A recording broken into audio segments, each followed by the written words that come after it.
하면서 계속 살아 움직였지만 독한 술 원액에 담아놓은 지렁이는 몸부림치다가 금방 녹아버렸습니다.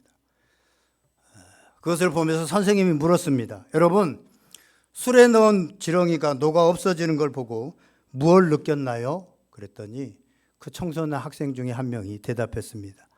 술을 마시면 몸속의 기생충이 싹 아예 없어져 버립니다.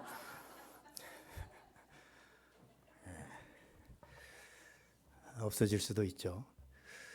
오늘 우리 어린이들과 함께 예배를 드리는데 우리 정준이, 정윤이가 이 가정 우리 온 가족 예배 때마다 꼭 설교 시간에도 안 나가고 저 자리에서 엄마 아빠를 괴롭히는 건 아니고 같이 말씀을 잘 들어요. 그래가지고 오늘 달란트 3개를 보너스로 그동안 예배를 잘 드린 거, 그리고 오늘 다 잘 예배를 드리는 어린이들에게는 달란트 7달란트를 주일학교에서 준다고 그러더라고요. 박수도 나오네요. 여러분, 우리 가정의 위기고 또 우리 자녀들을 어떻게 교육할까 참 고민들이 많습니다.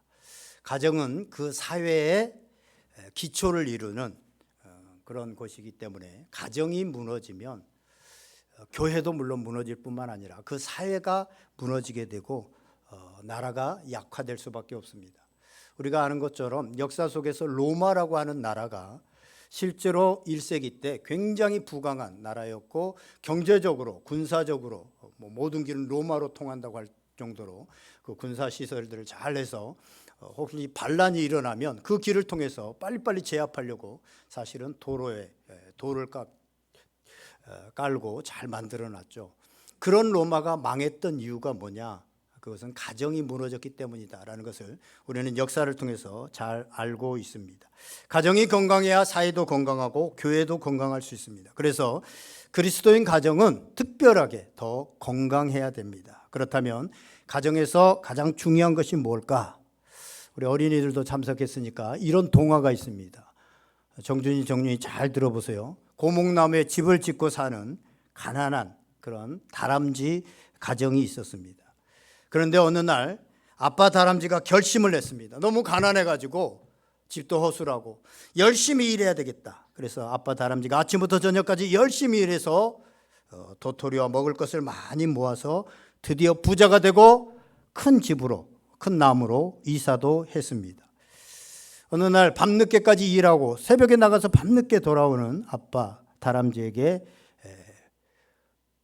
그 엄마 다람쥐가 말합니다. 여보, 너무 외로워요. 우리 아이들도 너무 외로워해요. 그러자 아빠 다람쥐가 화를 내면서 외롭다니, 우리 가정을 위해서 내가 얼마나 열심히 새벽부터 밤늦게까지 일하는데 그런 소리 하지 마 하면서 큰 소리를 냅니다. 그 소리에 잠을 자고 있던 새끼 다람쥐 둘이서 잠을 깼습니다. 형 다람쥐가 동생 다람쥐에게 말합니다. 야, 저기 봐. 저분이 우리들에게 필요한 것을 다 사주는 분이야. 그렇게 말합니다. 그러니까 동생 다람쥐, 어린 다람쥐가 말합니다. 그러면 우리 아빠도 사달라고 하자. 무슨 얘기입니까? 가정에 가장 필요한 것은 돈이 아니라 아빠가 필요하고 좋은 관계가 필요하다는 것입니다. 이것을 놓치면 우리가 열심히 일을 하고 희생한다고 하지만 정작 가정을 위한 것이 아닐 수 있다고 하는 사실입니다. 더 나아가서 그 가정을 만드신 하나님과의 관계가 끊어져 버린다고 한다면 우리는 가정을 통해서 얻을 수 있는 유익, 그 가정을 계획하신, 설계하신 그분의 그 뜻을 알지도 못할 뿐만 아니라 그 유익을 누릴 수 없게 된다는 것입니다. 오늘 우리 가정에서 가장 중심이 되어야 되는 게 무엇인가? 오늘 생각해 보면서 오늘 말씀을 듣는 가운데 우리 가정과 우리 자녀들을 세우기 위해서 어떻게 해야 되는지 주님의 음성을 듣는 시간 되어질 수 있기를 주님의 이름으로 간절히 축원드립니다. 오늘 본문을 보면 바울이 감옥에서 이제 곧 순교하게 될 죽음을 앞두고 디모데, 영적인 아들이었던 이 디모데를 생각하면서 하나님께 감사하고 있습니다. 왜 디모데를 보면서 감사하냐? 디모데가 뭐 똑똑하고 뭐 잘 배우고 또 뭐 부자이고 능력이 있어서 그런 것이 아니라 오늘 본문을 보면 그의 거짓이 없는 믿음 때문이다 라고 말씀하고 있습니다. 여기서 거짓이 없는 믿음, 이 믿음은요, 믿음이 있는 척하면서 위선적인 믿음이 아니라 진실된 믿음이 있었다고 하는 사실입니다. 사랑하시는 여러분, 오늘 저는 여러분에게 이런 거짓 없는 믿음이 있기를 주님의 이름으로 간절히 축원드립니다. 그런데 이 디모데 이런 믿음은 그냥 생긴 것이 아니라 조상 때부터 내려오는 것이다 라고 그렇게 바울은 말씀하고 있습니다. 오늘 5절 말씀 다시 한번 읽어보겠습니다. 시작. 이는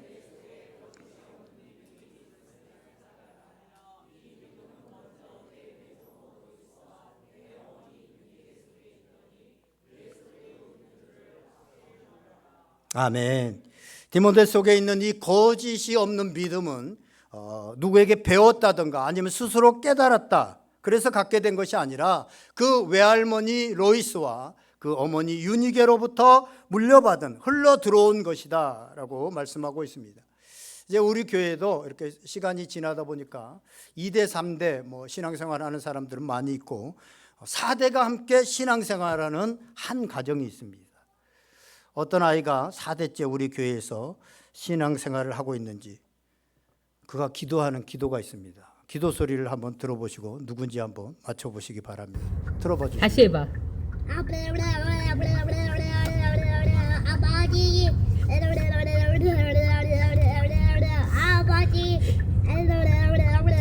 예, 됐습니다. 예, 됐습니다. 아버지라고 분명히 기도하고 있죠.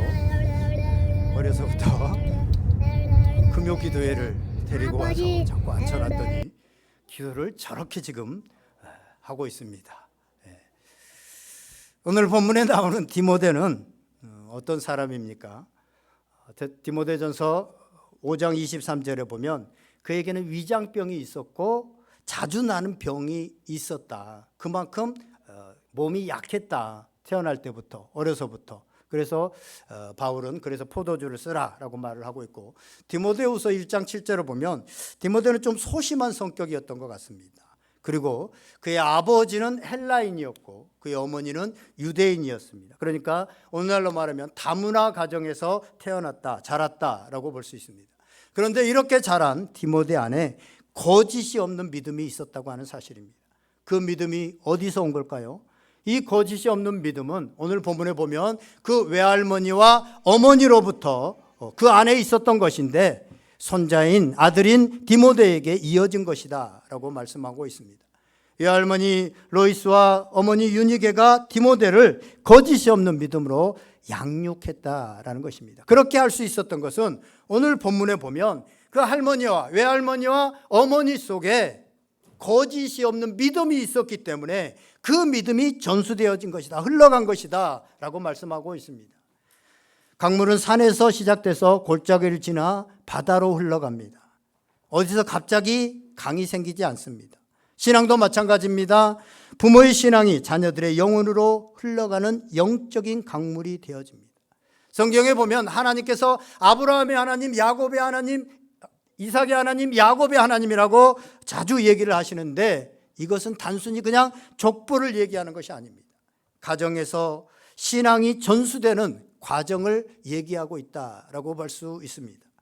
디모데의 믿음은 갑자기 생긴 것이 아니라 외할머니, 어머니, 디모데 3대에 거쳐서 이어진 믿음의 유산이다라고 할 수 있습니다. 신앙은 교회에서만 배우는 것이 아니라 가정에서 먼저 배우는 것입니다. 어느 유명한 선교사님이 이런 고백을 했습니다. 나는 신학교에서 기도를 배운 것이 아니라 어머니의 무릎 위에서 배웠습니다. 어머니는 매일 밤 나의 머리에 손을 얹고 이렇게 기도했습니다. 하나님, 이 아이가 하나님을 사랑하는 사람 되게 해주세요. 그리고 그 아이는 자라서 수많은 영혼을 살리는 선교사가 되었습니다. 그는 내가 선교사가 된 것은 설교를 들어서가 아니라 어머니의 기도 때문이다. 배워서가 아니라 어머니의 기도 때문이다 라고 그렇게 고백했습니다. 저도 이렇게 개인적으로 생각해 보면 어릴 적에요, 시골 교회를 다니다 보니까 그랬는지는 모르지만 또 내가 예배에 집중을 하지 못해서 그런지 모르겠지만 어렸을 때 들은 설교 중에 내 뇌리에 꽂혀 있고 지금까지도 내 삶을 좌우한 어떤 팍 임팩트 있는 말씀이 내 안에 들어온 것이 사실은 없어요. 그런 말씀이 별로 기억이 나지 않습니다. 물론 신압으로 이렇게 내 안에 스며들었겠지만 어쨌든 간에 내 안에 그렇게 임팩트 있게 다가오는 특별한 기억되는 말씀은 없습니다. 그러나 부모님께서 어떻게 신앙생활을 해왔는지, 그리고 나를 위해서 어떻게 기도하셨는지, 이런 것들은 기억됩니다. 특별히 위기의 상황 가운데서, 어떤 삶의 위기의 상황 가운데서 우리 부모님이 정말 무엇을 의지하셨는지 라고 하는 것에 대한 제 기억들이 남아 있습니다. 저는 지금까지 저희 신앙을 지탱해 준 것이 부모님의 믿음과 특별히 아버지의 기도였다라는 생각들을 갖습니다.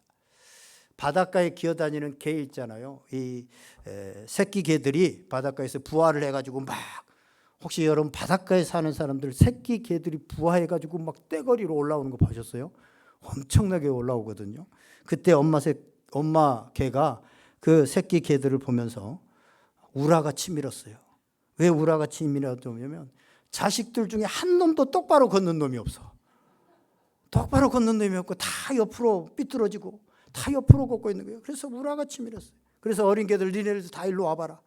모아놓고 니들 좀 날 보고 똑바로 걸어봐. 내가 보여줄게 하고 딱 걷는데 엄마가 어떻게 걸어요? 옆으로 걸어. 여러분, 믿음은 교회에서만 생기는 것이 아닙니다. 믿음은 가정에서 씨앗이 심겨집니다. 그러기에 먼저 부모가 믿음이 있어야 자녀가 믿음이 있을 수 있다고 하는 사실. 오늘 디모데에도 마찬가지입니다. 외할머니와 어머니, 그 어머니와 외할머니가 거짓 없는 믿음이 있었기 때문에 그 거짓 없는 믿음을 보고 자란 디모데에게 그 유산이 자동적으로 흘러갔다고 하는 사실입니다. 자녀들은 부모가 말한 대로 살지 않고 본을 보인 대로 삽니다. 바클레이라고 하는 유명한 신학자이자 성경학자가 있습니다. 그가 고대 세계의 교육 사상이라고 하는 저 책을 썼는데요. 그 책에 보면 이스라엘 백성들의 교육과 당시에 그리스 스파르타의 교육을 잘 비교해서 설명해 놓고 있는데, 그리스 스파르타 교육은 아이들을 당시에 전쟁의 수단, 전쟁을 잘할 수 있도록, 그러니까 나라를 위해서 쓰임 받을 수 있도록 전쟁을 위한 수단이나 나라의 재산으로 만들기 위해서 훌륭한 육체와 기술을 교육해서 강한 사람으로 키웠다는 겁니다. 그런데 그 힘을 잘 쓸 수 있도록 지혜와 사랑을 가르치지 않았고, 그래서 민족은 얼마 가지 않아서 멸망하게 되어지고 역사 속에서 뒤안길로 사라져 버렸지만 이스라엘은 달랐다는 거예요.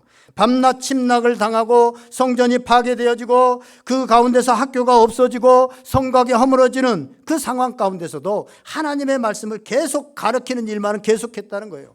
예루살렘이 무너져도 세상 지식을 가르치는 학교가 문을 닫아버려도 어머니들은 계속해서 하나님을 경외하는 말씀을 가르쳤다는 거예요. 그러다 보니까 2000년 동안 나라가 없고 2000년 동안 민족이 뿔뿔이 다 흩어져 버리고 어디에 사는지, 여러분 2000년은 어마어마한 시간입니다. 그런데 그들이 민족성을 잃지 않았고 다시 그 나라를 되찾았습니다. 그래서 유태인을 600만을 죽인 히틀러는 그런 얘기를 합니다. 나는 유대인들을 죽였으나 그들의 가정만은 파괴하지 못했다라고 말했다고 합니다. 여러분, 지구상에서 가장 많은 환난을 당한 나라 가운데 하나가 바로 이 유태인들일 겁니다. 나약하고 힘없고 그렇게 작은 민족이었음에도 불구하고 자녀 문제가 가장 적고 과학과 예술과 학문과 세계의 경제를 쥐고 있는 민족이 바로 이 유대인들이다라고 하는 것을 우리는 잘 압니다. 그 비결이 어디에 있냐면 신명기 6장 4절에서 9절에 나오는 쉐마에 있습니다. 신명기 4장 6절에서 9절을 보면 이스라엘아 들으라, 우리 하나님 여호와는 오직 유일한 여호와시니 너는 마음을 다하고 뜻을 다하고 힘을 다하여 내 하나님 여호와를 사랑하라. 오늘 내가 내게 명하는 이 말씀을 너는 마음에 새기고 너희 자녀들에게, 내 자녀들에게 부지런히 가르치라 라고 하는 것입니다. 그러니까 이 핵심은 하나님을 사랑하고 그 말씀을 잘 네가 받고 그 말씀을 자녀들에게 잘 전수하라. 이게 이스라엘의 교육의 국민교육 헌장입니다. 이스라엘 국민교육 헌장의 모토는 이겁니다. 아마 제 세대, 저 앞뒤 세대들은 우리나라 국민교육 현장, 국민학교를 다녔기 때문에, 초등학교 안 다니고 국민학교를 다녔기 때문에 국민교육 헌장을 외울 거예요. 우리는 민족 중흥의 사명을, 역사적 사명을 띠고 이 땅에 태어났다. 여러분들도 모르게 여러분 머릿속에 있죠. 이제 기억나죠. 이게 우리 국민교육 헌장이었습니다. 그래서 우리는 홍익인간이 되어지는 것이 바로 우리 국민교육 헌장의 목표였습니다. 그런데 이스라엘은, 이 유대인들은 국민교육의 목표가 뭐냐? 바로 이 신명기 6장 4절에서 9절에 나오는 쉐마입니다. 쉐마라는 건 들으라는 거예요. 뭘 들으느냐? 핵심은 여호와 하나님을 사랑하고 그 말씀을 기억해서 그 자녀들에게 전해라.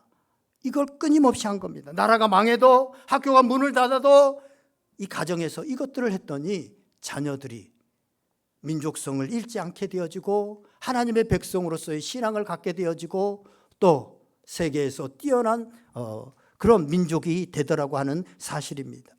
역사 속에 수많은 조직과 공동체가 있어 왔지만 하나님께서 친히 세우신 기관은 가정과 교회뿐입니다. 그런데 하나님께서 가정과 교회를 세우신 이유 중 하나는요, 그 신앙이, 그들의 신앙이 다음 세대에게 계속 물려주기 위해서 교회와 가정을 세웠다는 거예요.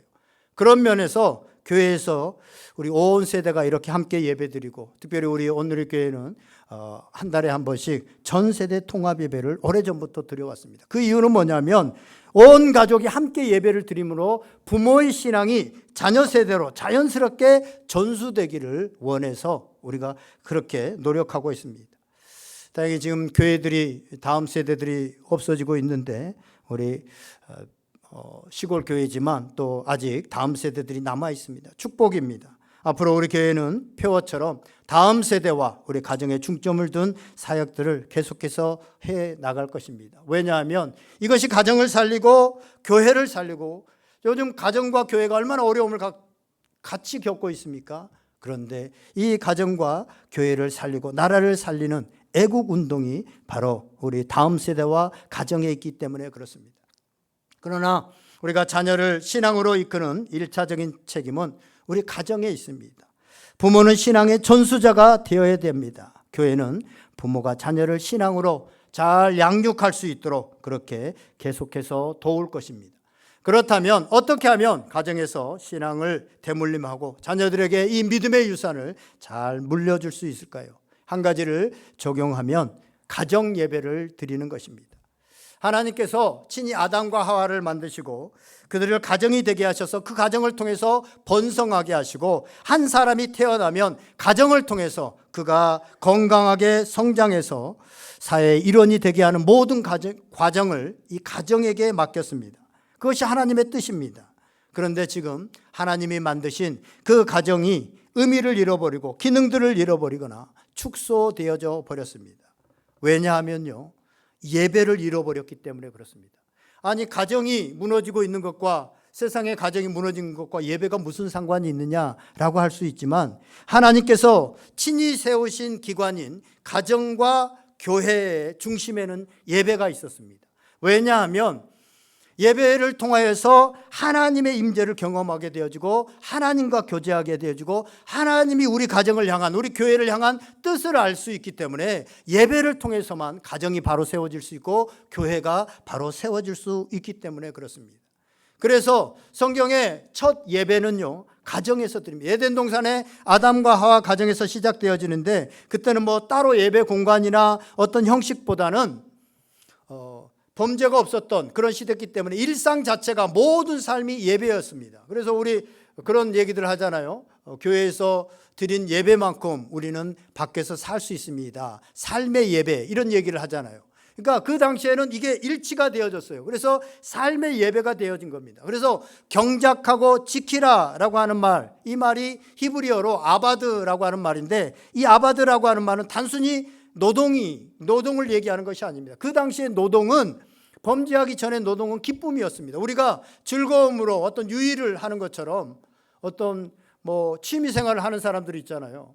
가끔 가면 우리 형님이나 우리 아버지가 낚시를 굉장히 좋아하셨는데 저는 이해를 못 하겠어요. 그 밤새도록 밤을 새워가면서 배 타고 그 꿀렁꿀렁 하는 데서 낚시하거든요. 그리고 얼마 잡아오지도 못하거든요. 사실은 그 돈 들이면 더 맛있는 거 더 풍성하게 사올 수도 있는데 그 배값 드리고 낚시 장비하고 이래가지고, 근데 그 기쁜 거예요. 즐거움인 거예요. 일이 그랬다는 거예요. 예전에 우리가 범죄하기 전에는 우리에게 지금 우리가 하는 경작하고 이런 일들이, 지키는 일들이 그렇게 기쁨 가운데 있었기 때문에 그 기쁨으로 하나님을 찬양하고 그 하나님을 예배하고, 이게 바로 예배였다는 거예요. 그 당시에는 이것이 구분되어 있지 않았습니다. 아바드라고 하는 말은 단순한 노동이 아니라 섬김과 예배적인 의미가 포함된 그런 일을 얘기합니다. 그리고 범죄하고 나서 이제 노아 가족이 방주에서 나와서 제단을 쌓은 거, 아브라함이 장막을 옮길 때마다, 이사할 때마다 하나님께 제단을 쌓은 거, 이삭과 야곱이 하나님 앞에 드린 제사는 모두 가정에서 예배가 시작되었다라는 것을 보여줍니다. 또 성전이 무너지고 나라를 빼앗긴 포로 시대에도요, 유대 민족들은 가정 안에서 성전도 없고 포로로 잡혀갔지만 그곳에서 계속 하나님의 말씀이 가르쳐지고 계속해서 유지되어지고, 그들의 민족성을 유지하고 하나님에 대한 신앙들, 그들의 정체성을 잃지 않은 것이 계속해서 가정에서 어떤 형태로든지 간에 예배가 드려졌기 때문에 그렇습니다. 초대교회 예배는 초대교회는 가정 예배였습니다. 가정교회였습니다. 예배는 성전이나 종교시설보다는 가정에서 이루어졌고, 주로 식탁 교제를 하면서, 말씀 선포를 하면서 또 기도가 예배의 흐름이었습니다. 2000년 교회사 중에서 가정 예배를 가장 강력하게 시도했던 것이 청교도 시대입니다. 이 영국의 청교도 시대의 총회 법에, 아예 청교도의 신앙의 법에는 이렇게 되어 있습니다. 가정 예배를 잘 안 드리는 가정은 우리 교회 교인이 아니다. 그러니까 청교도 신앙은 가정 예배를 드리지 않으면 교인이 아니다, 우리 교회 교인이 아니다, 이렇게까지 강하게 적용했습니다. 왜 그러냐면 사실은 영국을 이루었던, 영국이 신사의 나라가 되어지고 또 뭐 해가 지지 않는 나라가 되어지고 기독교 청교도 국가가 되어지고 이런 국가가 되어졌는데, 사실은 영국은요, 사실은 해적들이었습니다. 그 민족이 사실은 도보 해협을 넘어가 가지고 저쪽에 뭐 프랑스나 뭐 이쪽에 부유한 데서 이렇게 훔쳐다가 살고 뭐 이런 민족이었는데, 그때 거기에서 그냥 뭐 어떤 곡식이나 이런 것만 훔쳐온 것이 아니라 여자들을 잡아왔어요. 그래가지고 사는 거예요. 그러면 그 잡혀온 여자들이 아유 나 재수없게 여기에 잡혀와가지고 이 해적의 부인이 돼가지고 이거 인생 끝났다 이렇게 한 것이 아니라, 거기에 믿음을 가졌던 그 여인들이 거기에서 신앙을 가지고 가정 예배를 드리면서 남편을 살살 변화시키고, 그리고 자녀들과 예배를 드리면서 자녀들에게 교육을 했더니 신사의 나라가 되어지고 청교도의 나라가 되어지고 기독교의 나라가 되어지고 대영 제국이 되어져서 해가 지지 않는 그런 나라가 되어졌습니다. 그래서 그들의 신앙에는 가정 예배를 잘 안 드리는 가정은 우리 교회 교인이 아니다, 교인이 아니다. 제가 설교를 준비하면서 우리나라에도 내가 귀한 자료를 이렇게 찾았는데요, 1918년에 보니까 우리나라에서 발견된 성경 잡지의 첫 페이지 첫 문장에 이렇게 시작합니다. 가정 예배는 기독교의 일종 특색 수신제가의 요소다. 기독교 잡지의 제일 앞에 이 말이 뭐예요? 가정 예배는 기독교의 일종 첫 번째 특색이라는 거예요. 가정 예배를 드리느냐 드리지 않느냐에 따라서 기독교인인가 아닌가에 구분이 되는 첫 번째 구분이 되고 특색이 뭐냐? 가정 예배를 드리느냐 드리지 않느냐에 따라서 기독교인이냐 아니냐가 구분이 되어졌고, 수신제가의 요소다. 가정을 잘 평안하게 잘 다스릴 수 있는 요소가 뭐냐? 가정 예배였다는 거예요. 이게 지켜졌어요. 우리나라는 처음부터 그렇게 신앙이 되어진 거예요. 그러다 보니까 일제시대 기독교를 박해하고 이래도 신앙이 죽지 않아요. 6.25 공산주의가 와가지고 기독교를 박해해도 기독교가 죽지 않아요. 당시에 크리스찬이 5%도 되지 않던 시절에 불신 가정과 믿음의 가정을 구분하는 법이 바로 이 가정 예배였고, 나라가 망해가는 망국의 상황에서 다시 가정과 국가를 세울 희망인 바로 이 가정 예배에 있었다는 것이에요. 우리 기독교인들에게 있어서 예배가 생명과도 같잖아요. 호흡과도 같잖아요. 그래서 이 명절에도 여러분들 지금 교회에 나와서 예배 드리고 있잖아요. 예배는 예배 속에서 그냥 의식을 치르는 것이 아니라 하나님을, 살아계신 하나님을 만나고 그분의 임재 안에서 살아갈 방향을 알게 되어지고 새 힘을 얻게 되어지고, 그래서 예배가 중요하잖아요. 그런데 교회에서 드리는 공예배가 신앙의 기둥이라고 한다면 가정에서 그 기둥을 지탱해 주는 뿌리와도 같은 것이 바로 가정 예배입니다. 그래서 그리스도인 가정은요, 이 가정 예배를 통해서 그리스도인으로서 또 우리가 그리스도인 가정이다라고 하는 정체성을 갖게 되어집니다. 가정 예배라는 것은 단순히 자녀들을 어떻게 교육하고 신앙을 전수하기 그런 수단으로 끝나는 것이 아니라 사실은 더 큰 의미는 뭐냐면 부모님이 가지고 있는 신앙, 부모님이 하나님 앞에서 살아가고 있다고 하는 것을 고백하는 신실함이 실천되어지는, 즉 우리가 가지고 있는 신앙이 실제화가 되어지는 첫 번째 장이 바로 가정이다라고 볼 수 있습니다. 그래서 이 가정이 정말로 거기에서 예배가 실제로 그러니까 예배가 의식화된 그런 예배가 아니라 정말 하나님께서 기뻐하시는 그 가정의 예배가 드려지는 그런 아이들은요, 나중에 이제 신앙을 크다 보면 집을 떠나게 되어지잖아요. 교회도 떠나게 되어지잖아요. 그렇게 출가하기도 하고 그렇게 되더라도 그 신앙이 흔들리지 않고 계속해서 신앙을 붙잡고 살아갑니다. 그런데 교회는 잘 다녔는데, 그냥 고등학교까지 다녔는데 대학에 가면 그냥 신앙이고 뭐고 교회고 뭐고 다 버리고 출가하면 더더욱, 사실은 지금 목회자 자녀 중에서도 신앙생활을 안 하고 있는 자녀들이 꽤 많습니다. 왜 그렇습니까? 가정에서 이러한 신앙의 뿌리가 바뀌지 않는 거예요. 뿌리가 바뀌지 않다 보니까 정체성이 없는 거예요. 그러다 보니까 환경만 바뀌면 그냥 바뀌어지는 이런 일들이 일어납니다. 또 가정 예배는요, 세대 간 신앙 단절을 예방하는 핵심 도구와도 같습니다. 배우자나 자녀와 함께하는 가정 예배를 통해서 서로 간의 대화가 단절되었던 대화가 회복되어지고, 또 우리가 같은 가치관을 가지고 성경적 세계관을 가지고 살아갈 수 있는 중요한 역할을 하는 것이 바로 이 가정 예배라고 하는 사실입니다. 그래서 우리가 지난 12월 말에 가정 예배에 대한 우리가 세미나를 불러서 듣고, 우리 교회에서 헤세드 부모회를 만들어서 한 달에 한 번씩 모여서 이제 가정 예배를 드릴 수 있도록, 어떻게 하면 잘 드릴 수 있도록, 이거는요 그냥 한 시대의 트렌드가 아니고, 아까 제가 쭉 말씀드렸지만 기독교의 핵심이었고, 처음 하나님이 창조하실 때 이 가정을 만드셨고, 그 다음에 계속해서 그 가정 예배가 잘 드려지는 그런 민족이나 그런 신앙에 있는 곳에는 하나님의 부흥과 교회의 부흥도 있어졌다라고 하는 것이죠. 가정들이 잘 세워지고 그 사이도 든든해졌다라는 것이죠.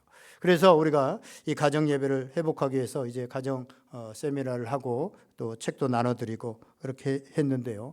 몇 가정들이 지난번에 이제 우리가 피드백을 받아보니까 몇 가정들이 가정 예배를 드리면서 이런 고백을 합니다. 아이들이 가정 예배를 싫어할 것 같은데 그렇지 않다는 겁니다. 사실은 13세 이하 때 우리 아이들의 이 신앙의 어떤 바탕 뿌리들은 결정이 된다고 볼 수 있어요. 그래서 아이들이 어릴수록 중요합니다. 아까 우리 로이스와 윤익의 그 부모와 할머니로부터 이렇게 믿음이 유산되었다라고 하는데요, 아이들은 13세 때까지 부모들이 하는 행동들을 보면서 우리 부모가 주말에 취미생활을 기독교로 교회로 하고 있는 것인지, 아니면 진짜 삶의 원리와 삶의 목표가, 삶의 이유가 이 신앙에 있는지 그 삶을 통해서 그들은 알게 되어집니다. 결정적으로 공부를 할 때, 아니면 돈을 벌어야 될 때, 이런 때 신앙은 어디론가 하나도, 교회에서 그냥 외치는 그런 외침에 불과하고, 진짜 결정을 할 때는 우리 부모님이 다 돈을 또 명예를 결정하더라라고 하면 아이들은 그때까지 우리 부모가 그냥 취미생활 하는구나 라고 생각을 하고 결정을 하지 않습니다. 그러나 그걸 신앙으로 정말 그 어려울 때, 저도 우리 부모님이 그랬던 것 같아요. 정말 어렵고 어머니가 병들었지만 어떤 결정을 하게 되어질 때 신앙이 우선이었던 것 같아요. 그러다 보니까 저희 7남매 다 이렇게 신앙생활을 아직도 하고 있는데, 이걸 아이들은 알게 된다는 거예요.